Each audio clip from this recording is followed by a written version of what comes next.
Salamlar, vaxtınız xeyir. Bugün 12 yanvar vizasını alıb gəlmişik qarşılamağa. İnşallah qarşılayaq, videosunu çəkək.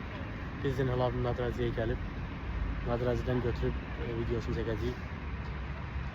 Ondan sonra aparacaqlar evə, yataqxanaya. Oradan da inşallah gələcək polisə, polisdən sonra da inşallah işte. Təxminən bu proses bir həftə, 10 gün aparır. Kart almağımız da 20 gün, 25 gün çəkir 2 illik kart almağımız. Demək olar Çexiya Avropada ən sürətli kart alınan ölkələrdən biridir. Yəni Polşada cəmaət 1 il, 2 il gözləyir. Başqa ölkələrdə isə ümumiyyətlə zavada bağlı olsun. Amma Çexiyada 20 günə kart gəlir. Biz də Enur bəy qarşılayaq, video çəkəcəyik saxlı. Gəldin sən, mən də sənə axtara, sən mənə axtarsın, ama ne yok.